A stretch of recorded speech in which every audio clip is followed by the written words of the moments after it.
I have come to carry forward our traditional friendship.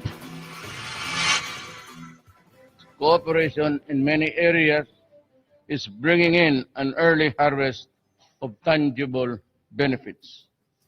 Altogether, these concerted efforts of the Philippines and China have secured peace, stability, and development in the region.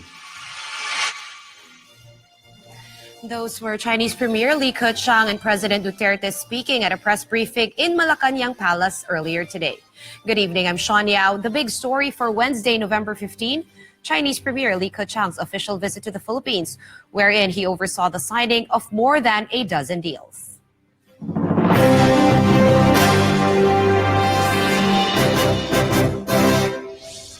It's been a very big week for international diplomacy, and Manila's had a front row seat to all the action. Li's visit is coming off the country's successful hosting of the ASEAN and East Asia summits. Here's why this visit is one for the history books. This is the first visit of a Chinese premier to the country in a decade. It's also his first overseas trip since he was re-elected into China's Politburo Standing Committee, the top governing body for the mainland. Beijing says this new leadership will usher in a new era for China. While Premier Li is here, President Xi Jinping is in Laos, something political analysts say is Beijing working its charm offensive on Southeast Asia. We also know from the speeches throughout the ASEAN that President Duterte remains hesitant to escalate the South China Sea issue. In his final briefing during the summit, Duterte said now is not the time to raise the dispute, particularly since ASEAN and China have agreed to start negotiations on a, quote, substantive and effective code of conduct at sea. This afternoon, President Duterte rolled out the red carpet in Malacanang Palace for his Chinese guest. In a joint briefing, both touted stronger, warmer ties between Manila and Beijing. Duterte said there's, quote, vigorous momentum in relations and that two countries will continue discussing ways to cooperate on a number of areas. Practical cooperation in many areas is bringing in an early harvest of tangible benefits. We will also discuss shared interests and mutual concerns on defense, security, maritime cooperation, law enforcement, transnational crimes, as well as cooperation on how our two countries can confront the drug menace that harms both shores. Duterte extended his gratitude to the Chinese government for its help in rebuilding Marawi, as well as bankrolling infrastructure projects in the Philippines. Premier Li's visit also allows me the opportunity to personally extend my gratitude to the Chinese government for its valuable support of the ASEAN chairmanship of the Philippines this year, and its assistance to our country's build infrastructure initiatives. It's looking for the welfare of the people who live and work in China, its benevolent assistance in providing military equipment to the AFP, Armed Forces of the Philippines, and its aid to the rehabilitation and reconstruction of Marawi City. In response, Li was likewise effusive in his praise of Duterte, saying his trip to Beijing last year was an icebreaker. The premier also pledged more aid for the rebuilding of Marawi and signaled that trade ties are on the uptick. The Chinese government will provide 150 million RMB yuan of grants for the rebuilding and improvement of livelihood in Marawi to demonstrate the support of the Chinese people. We are expecting that the Chinese tourists will make some 1 million trips to the Philippines by the end of this year. The practical cooperation between us in such areas as infrastructure, agriculture, and poverty alleviation has also been going strong. The highlight of this afternoon were the 14 memoranda of agreement the two leaders signed, spanning a number of areas, from defense, infrastructure, climate change, to intellectual property and youth cooperation. Most of the agreements revolve around public works projects, including the 2 bridges across the Pasig River and a drug rehabilitation center, both of which had been announced months ago. There's also the financing agreement for the Chico River Pump Project and the new Centennial Kaliwa Dam Project. And on markets, Finance Secretary Sonny Dominguez, together with the Bank of China chairman, signed an underwriting agreement for the issuance of renminbi-denominated bonds. We'll have more on those deals in just a bit, but for now, some good news for those watching news on live stream. Facebook and the government have teamed up for a high-speed internet project. They say it may rival PLDT and Globe's combined bandwidth. Bim Santos reports. A game changer that will vastly improve the country's internet services. This is what the government's new partnership with Facebook is promising. Under the deal, Facebook will put up a submarine cable system landing in the east and west coasts of Luzon. The Bases Conversion and Development Authority will in turn build the 2 landing stations in Poro Point, La Union and Baler Aurora, connected by a 250-kilometer cable corridor known as the Luzon Bypass Infrastructure. This bypass will cost some 975 million pesos. The Department of ICT will afterwards operate and maintain the landing stations and put up the backhaul infrastructure connecting to end users. The connection is slated to go online in 2019 and is seen to rival the combined bandwidth of both PLDT and Globe. Facebook will provide the Philippine government with spectrum equivalent to at least 2 million megabits per second. 2 million megabits per second, significantly expanding the capacity available for the government's connectivity programs. These 2 terabytes per second is almost equal to the current combined capacity of Globe and Smart PLDT. So pwede na kami maging third player.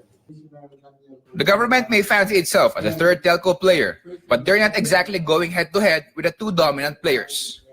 The project ties into the National Broadband Plan of the DICT, which means they will be primarily catering to the unserved and underserved areas in the country, and not so much the urban areas. The DICT says it's also looking at ways to lease certain network systems to small-scale internet service providers. Itong 2 terabytes na makukuha natin, talaga hong mabiging mabilis ang ating internet sa mga free public Wi-Fi. And because ang more or less ang cost niya is yung raw cost lang ang nagawa, it will make our internet very much cheaper. The whole project is called Secure GovNet and will connect Luzon to internet hubs in the US and Asia. One of the things that we've been building out recently is our global network infrastructure. We look to increase capacity, increase diversity, and apply and adopt the latest in system technology. And this is one of those projects that fits perfectly into what we're trying to accomplish. The social media giant has been busy rolling out internet infrastructure in frontier markets. These include launching solar-powered drones that beam down internet access and teaming up with tech companies like Microsoft to lay down a massive subsea cable system in the Atlantic. Though Facebook sees its efforts as a noble initiative to make internet accessible, some critics cite potential violations in net neutrality, where Facebook creates a walled garden of content that excludes other providers. But in a country like the Philippines, where complaining about internet services is almost a national pastime, perhaps that is a price users are willing to pay. Bim Santos, Bloomberg TV, Philippines. When the big story returns, we'll take a closer look at the 2 bridges that China's committed to fund. We'll have the details after this. Stay with us.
You're still watching The Big Story.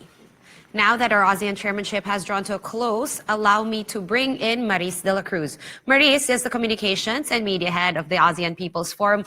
Maris, welcome to The Big Story. Let me get right to it. Obviously, not all sectors were 100% satisfied with how the ASEAN summit played out. I did read your statement at the ASEAN People's Forum. You had a few key issues that you felt were not addressed sufficiently. Can you talk us through these points? Yeah, thanks so much, Sean, for having us here. We felt that there's a great disappointment in the last recently concluded ASEAN summit. First of all, the people were excluded in this entire process. There were many times when we asked for discussions, dialogues with the heads of state, or at the very least with high-level officials of ASEAN, but we were sidelined by the government. And also, most especially the issues with regard to the basic needs and rights of the people were also not addressed. For instance, the needs of the people to live a life of dignity, to have regular jobs, their level of income, and also their social protection and access to social services. These were not addressed in the recently concluded ASEAN summit. And also the issue of territorial conflict. This was not decisively addressed by the government, and most especially the conflict in Myanmar, which had killed about hundreds of thousands of Rohingyans and displaced many of them. So these are key issues of the people that were not tackled during the ASEAN summit. Okay, let's go back to basic needs and rights of people and inclusivity and no one getting left behind. That's actually the theme, or the overarching theme of our chairmanship this year. It's prosperity for all. It is, inclusivity. And it was, I did hear discussions. I was at several summits where this was discussed. So I'm not sure exactly which points you're not happy about or not satisfied about. Is it really the dialogues? Yeah, we were asking for dialogue since the beginning. So there were 4 instances I listed here. During the ASEAN summit, we asked for an audience with the heads of state, so that people from different countries in ASEAN, the members of the ASEAN People's Forum, will be able to air their concerns to the heads of state and make use of this occasion to really bring out these issues and ask not only the government but also the governments in the region to address this at the regional level. So you were rebuffed 4 times, and that was one of those times. One was the ASEAN summit in April, and we were just given time with some officials, not the heads of state. And then the other one was in August during the ASEAN 50-year celebration, when there were when there was this foreign ministers meeting. And then again, during the joint consultative meeting, we asked for members from different ASEAN pillars, from the officials of the different ASEAN pillars, to at least listen to the people. But again, we just faced the leaders from the Philippines. And then lastly, this November, we asked again for an interface or dialogue with the heads of state. But again, they always tell us that there's no time, the schedules are always full, and there's no time for them anymore to meet with us. Just to put everything in context, Maris, in the past, were the other members or the former members or the older members of the ASEAN People's Forum granted audiences by the heads of state? Yeah. They were? On several occasions. I can't remember. I think during the ASEAN summit in Malaysia, there was that interface. Then also in Indonesia, there was that interface also with between the heads of state and the representatives of the ASEAN People's Forum. Not all the time, but many. There have been instances. All right. This territorial conflict, you mentioned Myanmar and the conflict in the Rakhine region over there. I actually kind of heard it. It wasn't very extensive, perhaps, but it was brought up, I believe, by the Malaysian Prime Minister. Was this not enough for you guys? Yeah, we are glad that the Malaysian Prime Minister raised it during the last summit in April. However, this time there was we didn't hear at all any comment or that this was taken up during the ASEAN summit. And this territorial conflict is not only with regard to the South China Sea or the West Philippine Sea, but also with regard to the ethnic conflict happening in many parts of Southeast Asia, particularly in Myanmar. So we are facing a humanitarian crisis, and the ASEAN region is quiet about it. So that's really disappointing for us, and not only for us here in the region, but also internationally. Okay. Well, also China just promised, as you could hear earlier, they just promised to build some big infrastructure, some bridges, drug rehab centers here and there, also financing for some big dike projects and river pump irrigation projects. How do you guys take all of this, of us shifting to China? Now China's trying to, so to speak, court the ASEAN. I was waiting to hear among these deals that would really cater directly to the needs of the people. Unfortunately, these deals are about defense, about infrastructure. Intellectual property rights is good, but with regard to infrastructure projects, we have experienced before that there are many negative impacts also of these big infrastructure projects, negative impacts on the livelihoods and displacement also of people. So we don't know what are these projects for, and aside from that, what will be the how will the contracts look like. We don't want a repeat of the onerous agreements that we had in the past, and oftentimes these onerous agreements are entered in these infrastructure projects. Okay, Maurice, before I let you go, now I think this can answer all of our questions. You did come out with a list of recommendations in your press release. One of them, number 9 on that list, although I believe that's in no particular order, is calling for support for a people's alternative regional integration. What does that really mean? Yeah, it means coming from the bottom, an integration coming from the bottom. That means including the people. If the ASEAN wants to really partner for change, it should partner with the people. And alternative regionalism with the people and by the people. So there should be a consultation and also support for the people to be able to implement their projects that would really address their concerns. So you feel like with the ASEAN integration and the formation of this ASEAN economic community, that somehow all these things you just mentioned have been excluded? Well, with the ASEAN Economic Community, we have heard that these are about trade agreements of the big corporations, multinational corporations, and we see that this will impact negatively on migrants, on labor, and also with regard to access of the people on essential or public services, because the motivation is more on profit by the companies. Right, but they actually came out really late last night. They came out with some sort of framework on migrant workers. I'm sure you've gone over it. Is it lacking? Yeah, this is a positive development, although we still need to look at the final document, and it's not even legally binding yet. So we still need to look at the framework, this document, and then also what's more important is the plan of action to be adopted immediately, and that it has to be funded also. I agree with you, at least on that point, right? I mean, these are nothing if they're not put into action. Now, also when it comes to labor and cross-border labor or opening our borders to labor, that's a lot trickier than opening it up to goods, and trade, right? So what is your stand, being the ASEAN People's Forum? Are you guys pushing for, rapid opening of borders so that work can flow? I mean, workers can flow and just go through borders.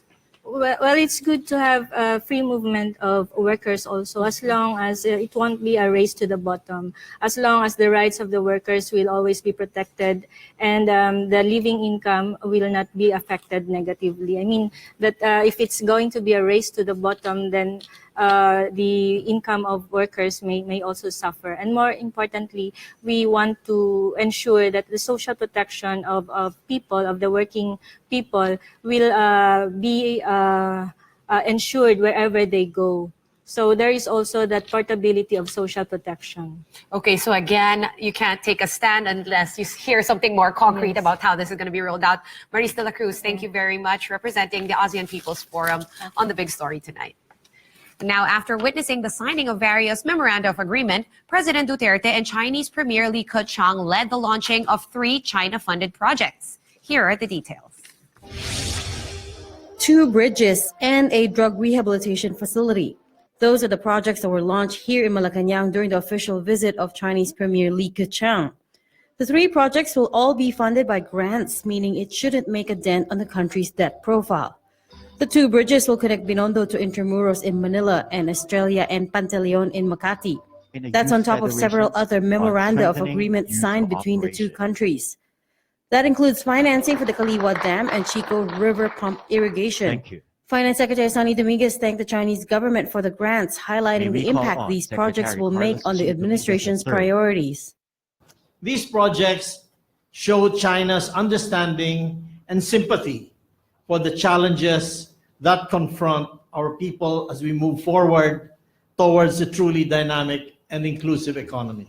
We thank the Bank of China for taking the lead in helping us gain a foothold in the Panda bond market. DPWH Chief Mark Villar announced that the 2 bridges will start construction early next year, and it will be led by Chinese architects. 2 of the most significant bridges across the Pasig River will be prioritized for implementation through a grant aid bridge project from the Chinese government, namely Binondo Intramuros Bridge located in Manila and Estrella Pantaleon Bridge. The Binondo Intramuros Bridge will span 743 meters long and will accommodate 2 lanes at a width of just under 22 meters.